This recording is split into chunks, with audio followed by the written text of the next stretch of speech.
ஆறாம் வகுப்பு இயல் 6 கூடித் தொழில் செய். கவிதைப் பேழை. நானிலம் படைத்தவன். காடுகளில் வாழ்ந்த மனிதன் அக்காடுகளை திருத்தி விளைநிலங்களை உருவாக்கினான். பயிர்களை விளைவித்தான். ஊர்களை உருவாக்கி கூடி வாழ்ந்தான். பல்வகை தொழில்கள் மூலம் தன் வாழ்வை மேம்படுத்திக் கொண்டான். தொழிலும் வணிகமும் அவன் வாழ்க்கையை உயர்த்தின. தமிழரின் வணிக மேன்மையை பாடலின் மூலமாக அறிவோம் வாருங்கள்.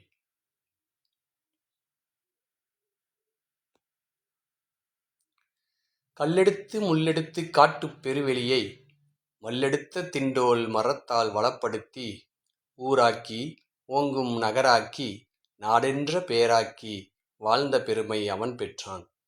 மாநிலத்தில் முல்லை, மருதம், குறிஞ்சி, நெய்தல் நிலத்தைக் கண்ட பெரும் நாகரிக மாந்தனவன்.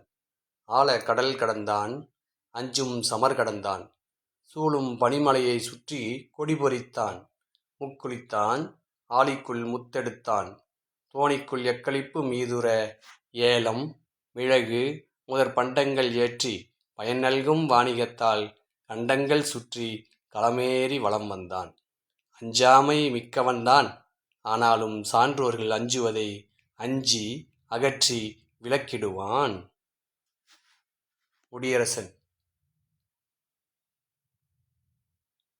சொல்லும் பொருளும்.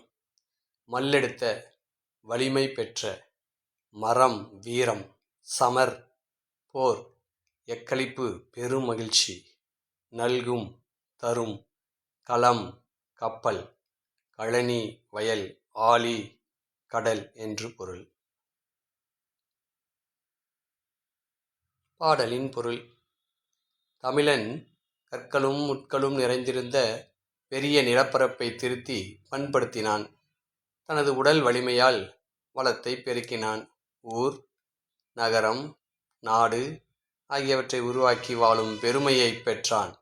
முல்லை, மருதம், குறிஞ்சி, நெய்தல் என நிலத்தை வகைப்படுத்திய நாகரிக மனிதனவன். பழந்தமிழன் ஆழமான கடல்களை கடந்து பயணம் செய்தான். அச்சம் தரும் போர்களிலும் எளிதாக வெற்றி கண்டான். பனி சூழ்ந்த இமயமலையில் தன் வெற்றி கொடியை நாட்டினான். ஆழக்கடலில் மூழ்கி மூத்தெடுத்தான். ஏலம், மிளகு ஆகியவற்றை பெருமகிழ்ச்சியோடு கப்பல்களில் ஏற்றி கண்டங்கள் தோறும் அனுப்பி வணிகம் செய்தான். கப்பலில் உலகை வலம் வந்தான். அவன் எதற்கும் அஞ்சாதவன். ஆனால் சான்றோர்கள் அஞ்சும் தீமையை செய்ய அஞ்சுபவன்.